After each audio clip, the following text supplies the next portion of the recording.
Gen A person here, and welcome to my Let's Play of Metroid Prime 3 Corruption. For some, this is the last great Metroid game. A game that capped off the best and most populous era in Metroid's history when we had several games every year. The game after this one was Metroid Aran. But for that reason, some may feel that this game was responsible for some of the decisions that led to this franchise's dormant state and being dead for many, many years. I consider myself among the former in that regard, though at the time of playing this game I hadn't really played that many Metroid games, and so having now played the whole franchise, I thought it would be time to go back to this one and see how my opinions have been changed or not, after seeing that in fact this game has taken aspects of handheld Metroid games of all things to incorporate some of its gameplay elements.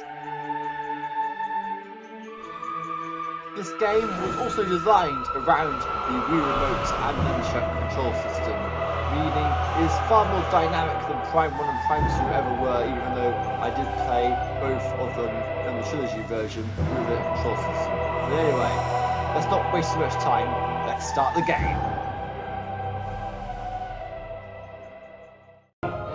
Well, I would have been showing you the menu screen, but as you might have guessed from the Prime 2 LP I did before, we're going to be playing this on the trilogy version, simply because that's the version I want to get round to fully finishing, and it also renders the original Prime 3 redundant in many ways. Prime 1 and Prime 2 were very much updated with the new control systems introduced in Prime 3, but Prime 3 is very much its own game and does not need to be changed in any way control-wise. Now, there is a system in this game called friend vouchers, where if you do certain accomplishments, you can get friend vouchers, and then you can trade them over a Nintendo Wi-Fi connection to get green credits, which can be then used to unlock bonuses. However, Nintendo Wi-Fi connection has been shut down, and I did not start my save file with a downloaded version from the internet, so therefore we cannot truly 100% complete Metroid Prime 3 Corruption. As a result, I'll be trying to get every friend voucher I possibly can, though I am far from optimised at doing any of the tasks they ask you to do, so if I miss any, then I will let you know if I have missed any. Otherwise, I will go through the game as normal and try and get all the scans and all the items. See you in just a moment on the trilogy version. So we're back on the main menu of the Prime trilogy, and we're going to go to play single player. And as you can see, I played through the previous two games, but we went back through them to get special scans. But for this one, we're going to Prime 3 Corruption. Let's start the game. I'm going to be playing on veteran difficulty. Normal difficulty is basically the easy mode of the game. You don't want to be playing on that difficulty, and I only did it on the last two ones after beating it on veteran difficulty, just to go back quickly to get more scans. So we want to be playing on the veteran difficulty, and so without further ado, let's start Metroid Prime 3 Corruption.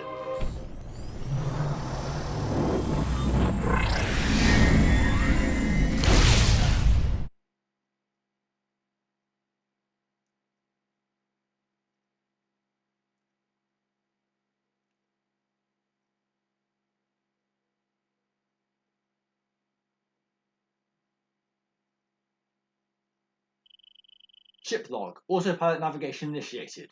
Destination coordinates. Planet Norion, Calendar region. Life support status. Cryogenic system stable. Heart rate 15 beats per minute. Blood pressure. Life support anomaly detected. Neurological readings destination coordinates.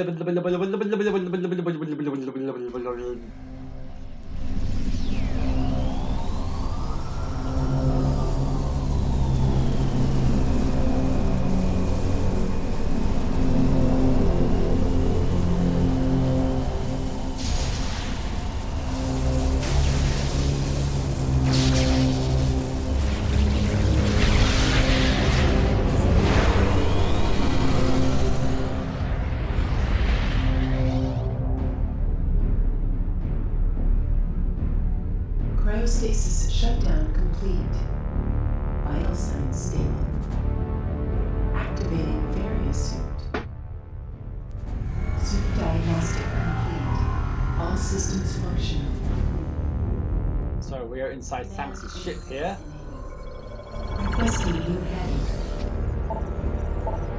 We will go ahead and point the Wii remote here to press A here. Course beginning.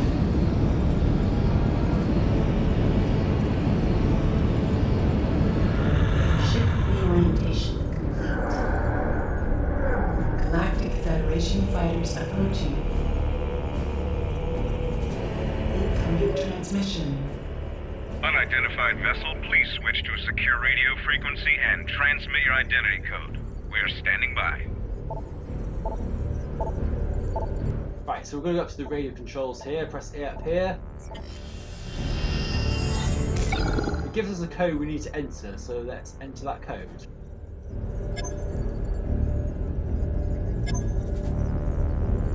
You move the Wii remote as Samus's finger and actually pitch the individual buttons to enter the code. Transmission verified. Greetings, Samus. We welcome you on behalf of the Galactic Federation. Proceed to the command ship Olympus. You've been cleared for docking bay 5. Welcome back, Samus. We could do that now, but I want to hit this and see what happens if we enter the code again.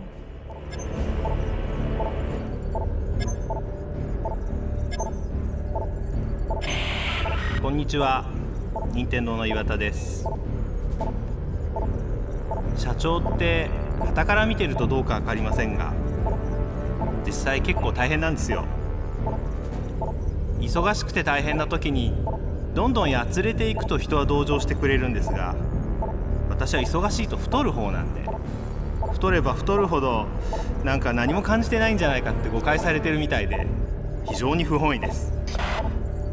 That's pretty cool. That's the late great Satoru Iwata, former president of Nintendo, who sadly passed away 5 years ago, with a hidden message in the game. I think there's more where that came from, though. Let's try.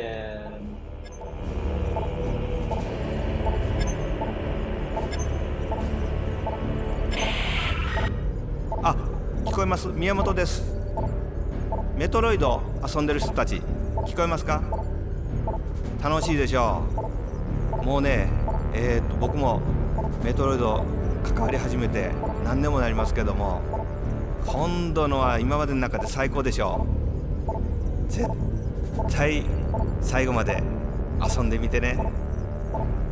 じゃあね。And then we also have Shigeru Miyamoto, one of the most famous video game designers ever. Let's try another code.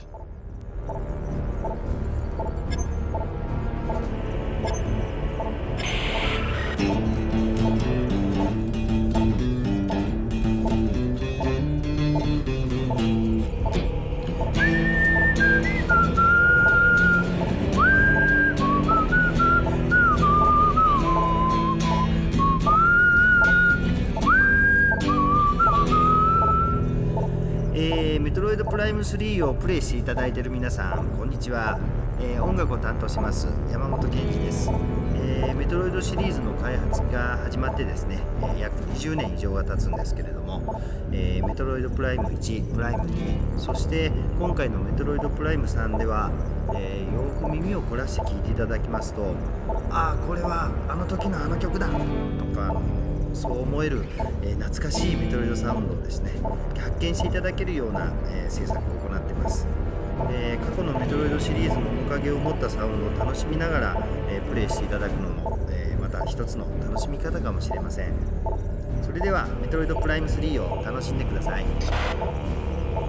That's cool. That's Kenji Yamamoto, the composer for the Metroid Prime trilogy, as well as Super Metroid, among other Metroid titles.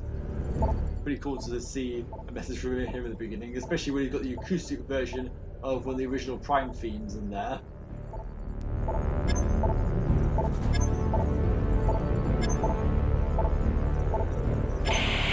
皆さんこんにちは、任天堂の坂本です。メトロイドプライムシリーズ3部作の完結編メトロイドプライム3コラプションいかがでしょうか。楽しんでいただいてますか。このシリーズ以外にもサムスのミッションはまだまだ続きます。期待して待っててください。ではこれからもメトロイドをよろしくお願いします。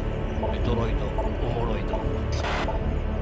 That was Yoshio Sakamoto, the co-creator of the Metroid series. So pretty cool to have him have a message in there, which is fair enough. Although apparently he does not consider the Prime trilogy canon by any means, so make of that what you will.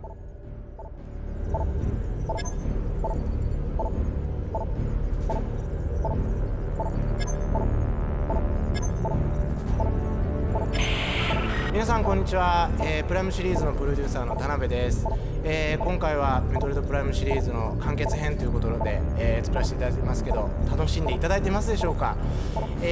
まあレトロの人たちとね一緒にこれで足掛け5年以上仕事をしてさせていただいて、まあいいものができているんじゃないかと思ってます。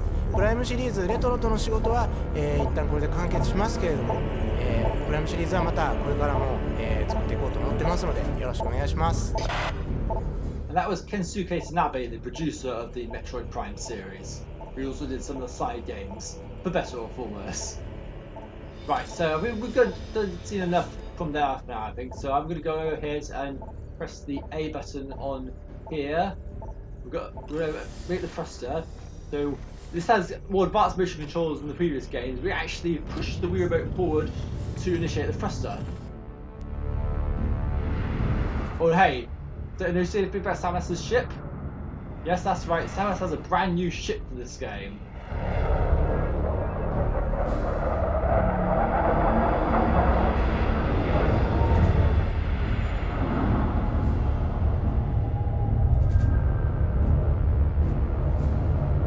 I'd like to welcome you all to the G.F.S. Olympus.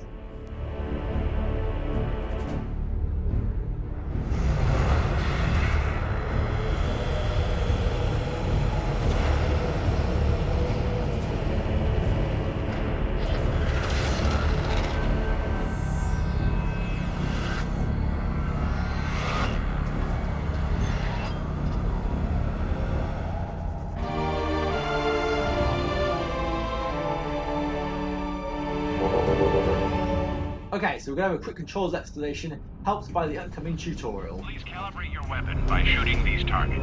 So you're going to have some targets appearing. What you want to do is you want to move around by pushing the Wii remote at the screen, as it were, and then you can press the Z button to lock onto objects, and then press A to fire at them. You can also fire without locking on as well. Just like this. In fact, that's actually quite a bit useful in this game. Calibration complete. Samus, welcome to the flagship Olympus. Admiral Dane is waiting for you in the briefing room. I will upload the location to you now.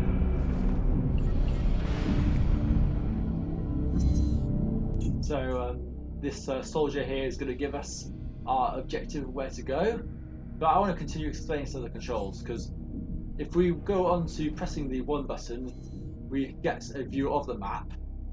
And the 2 button will display help from different things on here. Now, if we press the 2 button, nothing happens at the moment, but maybe something will happen later. Press the C button, you can transform into a morph ball, and then press the A button to use bombs. That'll be useful a fair bit later. So one of the most important things you need to know though is that the minus button allows you to change visors. We have 3 visors from the start rather than 2 like in previous games, but this one's currently offline. What we want to do is hit this one here. This is the scan visor. You can scan various objects to learn more about them. For example, this guy here. Federation Marine. Standard G.F. military personnel, trained for combat situations. Federation Marines wear advanced suits with powered armor, allowing them to use potent weapons and resist heavy damage in battle. Few can match them in combat. So we have our first red token for doing so, so creature scanned. We also have something here. This is here. Galactic Federation crates have a complex lock system but are lightly armoured. Galactic Federation crates are used to store basic supplies because they are lightly armoured. The crates are unable to withstand basic weapon fire. Destroy them to discover their contents. We also have in view here, something bigger here. This is heavy Federation crates. They're very durable and withstand most impacts. Heavy Galactic Federation crates are often used to store ammunition and energy supplies. These units are made of very durable metals. Only heavy weapons and explosives can destroy them. There are also some things that you can scan that don't go in your logbook, like this G.F. heavy cargo truck and this door right here. And then we've got another scan up here. This is the halberd class turret, automated turret that tracks targets. Quick movement can evade targeting. The GMX-04 halberd class turret replaces the dated Growler turret. It is an effective point defense system for most security zones. It is lightly armoured and nimble, targets can evade its tracking system.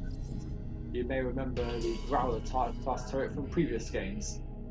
We also have another thing to scan here. Fleet Mechanic, one of the many mechanics who maintains and repairs equipment. Fleet mechanics are responsible for maintaining and repairing all Federation equipment.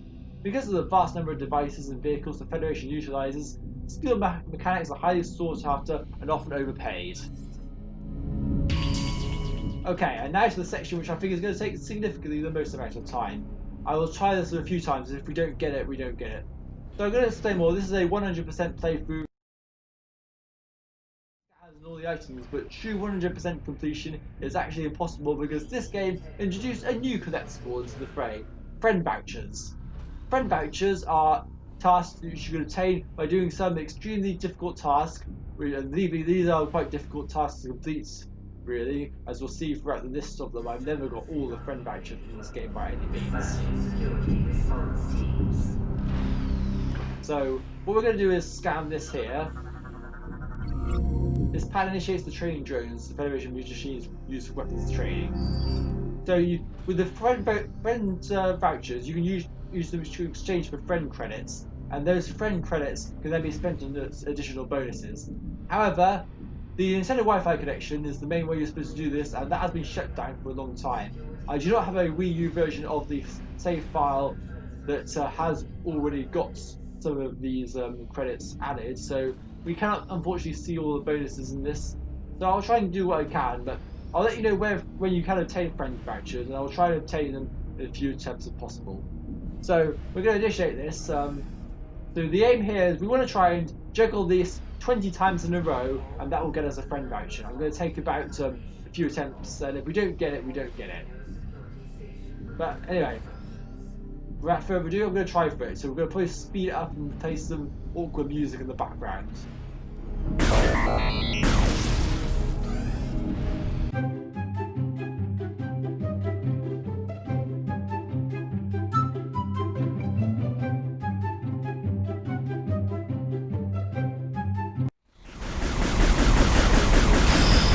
And that is a juggling bonus for 10 in a row, failed in.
Unfortunately, I couldn't really do any better than 14, but if you do manage to get 20, you do get a friend voucher for all your troubles. I might come back to this later, I might do this in the bonus episode or something, but for now I'm going to move on and scan a few other objects. Like these, for instance. Training drones, used by G.F.S military forces to target and weapons training.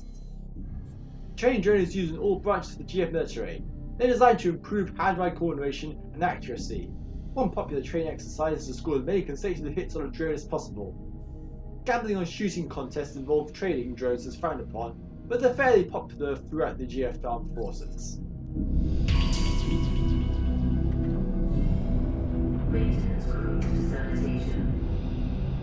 So I'll go look around here for a moment. We have control terminal operating with the nearby cargo bay doors. Control terminal is offline, so we can't actually go through this door yet. What we want to go through is this way. We have a door to scan here. This is important for the logbook. This is the Galactic Federation door. Weapon fire can disrupt the energy shield and open the door. All Federation doors are designed with a low-level energy shield to prevent accidental activation. Shooting the energy shield will activate and open the door. Blue-coloured energy shields may be disrupted by weapon fire of any type. So as I said, we shoot the door and realise to go through.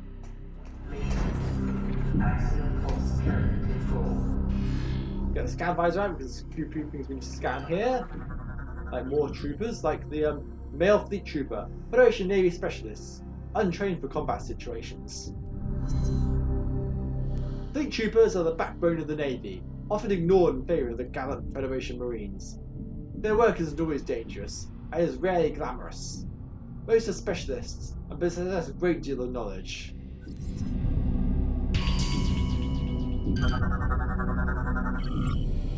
Morphology: female fleet trooper, Federation Navy specialists, untrained for combat situations. Fleet troopers are the backbone of the Navy, often ignored in favour of the gallant Federation Marines. Their work isn't always dangerous, and is rarely glamorous. Most are specialists, and possess a great deal of knowledge. They're pretty much the same thing really, but different logbook entries. Display images show a status overview of one of the Docked fighter squadrons. I want to completely grab Attacks must have the old man nervous. Looks like he's getting ready for a full-scale invasion. No joke. Last time this many fighters were scrambled was during Galactic class fighter. the Horus Cool. Rebellion. That was some nasty business. I have a feeling this will be worse. Display images often detailing the current status of one of the docked fighters. Computers here as well. These control terminals are often used in the training of new recruits. Try and remember to scan everything you can because I will say now we won't be able to go back to this place quite so easily. Access ramps to upper floor are retracted and appear to be malfunctioning.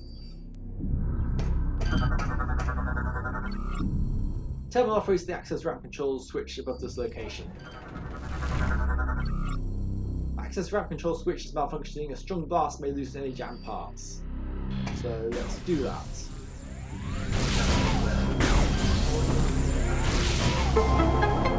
And that will activate the ramps and allow us to proceed onwards. So pretty simple to go up.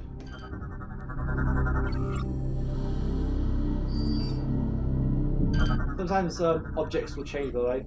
I should probably mention that if anything is blue or red, you can scan it and it may be a logbook entry, but if it's green, then that means you've already scanned it before, so it's a good way to tell what you have and you haven't scanned yet. Schematic detailing the Griffin class frigate, used as an escort vehicle to larger ships.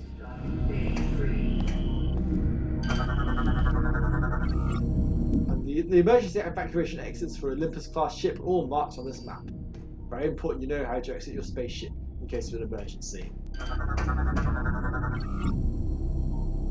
Conveyor terminal controls are used to route fighters through areas of the G.F.S. Olympus.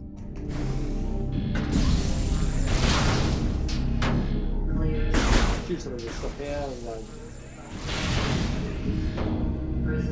nothing really of interest over here, the looks of it, so the only way we can really go is through this way.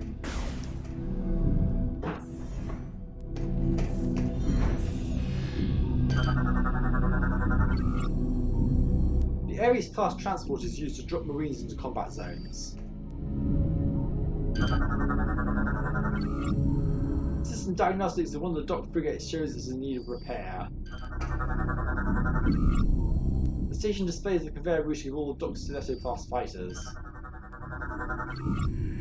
Systems water, the G.F.S. Olympus show all systems online and operating. Monitor displays the locations of all docked spacecraft inside the G.F.S. Olympus. So we have some things here we can do. For example, we've got a door here. This is a blast shield lock engaged. It's invulnerable to even the heaviest of weapon fire. Blast shields are invulnerable to all types of weapon fire. Some are engaged when the hostiles are detected, and will only open once the threat has been eliminated. Others may remain shut and force you to find an alternate route. For example, we've got something here. Security lock control pad. Access code input required to unlock nearby door. Also, we always scan this turret here with sort of the opening area. We've got something else here of interest though.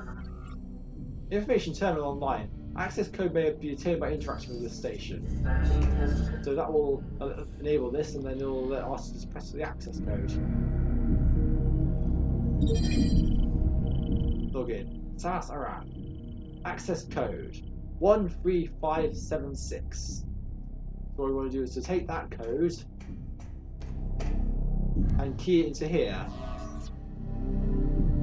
13576. Look at all these fancy weird pointer controls that I used to actually type here. By the way, if you try to shoot in here. Oh. I was supposed to have thought if you try to shoot here, it does activate the turret, so the turret starts shooting at you, but it didn't happen this occasion, which is interesting. Try not to move during the procedure. We need a stable instant. Okay, we're going to scan this here. This is Hunter Gore, capable of merging cybernetics body into target mechanisms. Gore is a cybernetic bounty hunter, capable of merging his body to larger mechanisms. The most common of these is his armor suit, which doubles as a gunship and provides him with a formidable combat arsenal. The merger is often accompanied by a shift in personality, replacing his normally calm demeanor with an aggressive attitude. He demonstrates a high proficiency with all things mechanical, and is often called upon for missions requiring computer infiltration or manipulation. Another bounty hunter, so Samus isn't the only one by the looks of it. Subject is cleared for the command. You may proceed. Of course.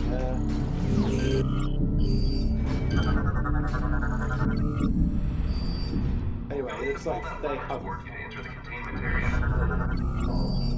I'll do that in just a moment, but I just wanted to make sure I have all this computer scanned for reasons.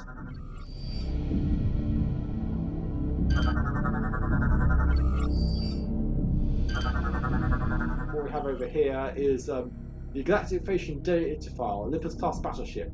Data logbook moved to further review. The Olympus class battleship is the first Federation capital ship designed for use on board an Aurora unit. They are the flagships of the fleets they serve in, usually commanded by an officer of flag rank. Battleships of this class have smaller crews than most ships of a similar size due to the presence of the Aurora units. The space saved in crew support is used for more battle systems. The enormous vessels are powered by fuel gel, making the scarce commodity of extreme value to the Federation military. Right, so we've got some more scans. So you press A to speak to some people here. Containment area and begin your security scan. Okay, right, so let's go into here. Press A to interact with objects. We have a reliever here. We need to pull. Come on, right. Twist, push back in. Please step into the containment area to begin the security scan. Initiating DNA verification.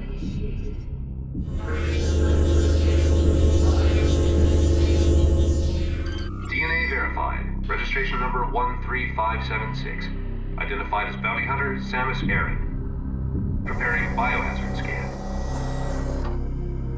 Please approach So the what we're scan going to do is hit this and then tilt the Wii remote until these things are aligned.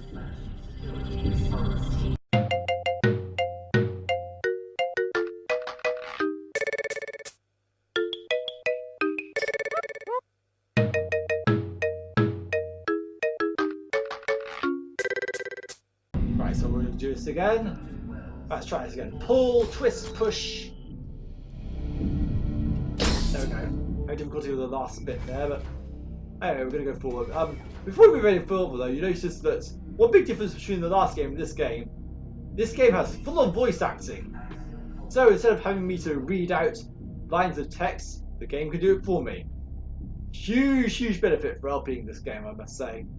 That being said, it's voice acting in a Metroid game, so what could possibly go wrong with voice acting in a Metroid game, right? The baby, and the baby, or the baby, of the baby, or the baby. Babies cry, but babies cry. Okay, yes. Yeah, okay. You got me right there. Okay, but there is a big difference between the voice acting in Other M and the voice acting in this game. All characters have voice lines in this, but the big difference between Prime 3 and Other M is that Samus does not talk in this game. So the voice acting is quite a bit bearable in this game, I must say. Complete mechanic there. Right, we've got some other things here. Also, you have the space jump right from the start of this game, which is quite useful. The station controls nearby blast doors, but can only be used during an emergency.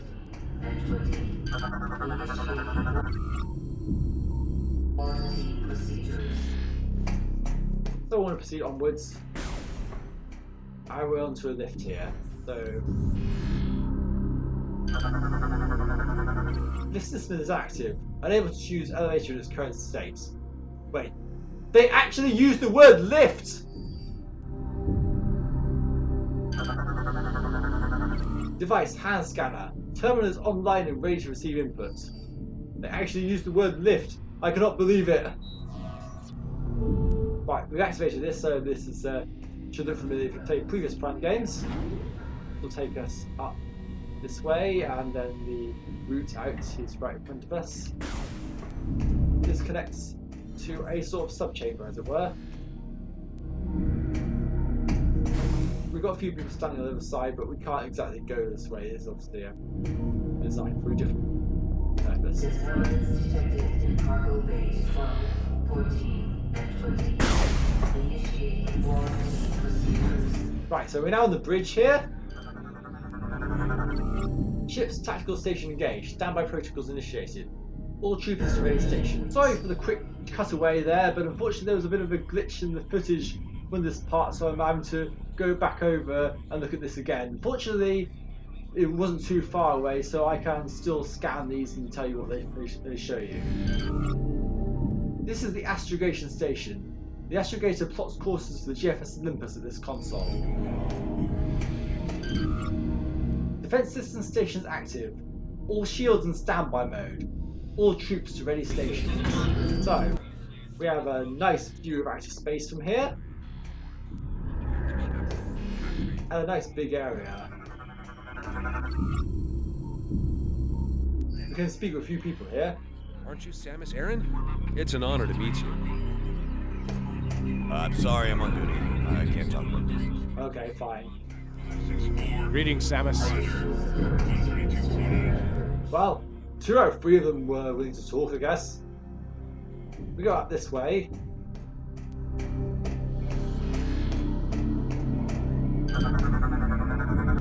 Sorry about the cutaway here, but unfortunately there was a bit of problems with the footage that was involved in here, so I have already scanned this, but for the purposes of showing you what that actually meant, I'm going to read them over here. So this here, station configured for Helm Officer. The ship's helmsman seams the G.F.S. from this console. And we like to speak to this person here. Can I help you? Okay, right. We also have this room here, this. Only authorized personnel are permitted inside the AU chamber. Whatever that is. Admiral Dane has ordered me to remind you that suit maintenance and data backup should be done before the meeting. There's a recharge station at the other side of the walkway. Yes, that is right. So we're actually getting towards the end of this episode now, because I've done quite a lot of reading in this episode, so it's been a very slow start to the LP, but we've had some training during mishaps, so there was that along the way, and we couldn't end up getting the friend voucher from that. Maybe I will find some time to get off screen at some point, but go into here. And now, oh, the door's blocked. Looks like we need to use a charge shot. So to use a charge shot, hold down the A button and then release it. Charge shots are much more useful than other types of shots, and they also... Oh, there's our old friend, the nunchuck failure. I was wondering what was going to happen. But that's the first one of this LP. Item identified as ultra energy units, large energy units, and small energy units. Thankfully, none of them are required for the logbook. But something you can do, which is really cool in the Prime series, is that if you hold down the A button, it acts as a tractor beam and allows you to scoop up pickups, which have been radically improved in terms of design for this game. We also have another door down here which we can't get through. But yeah, I think that's going to be it for this episode. So in the next episode of Let's Play Metroid Prime 3 Corruption, we're going to continue in the Olympus and get to our mission briefing, where we'll find out just what it is we've been called to the Olympus for, and why we are back in Federation custody. What is up that they want with us now? Find out next time. Goodbye.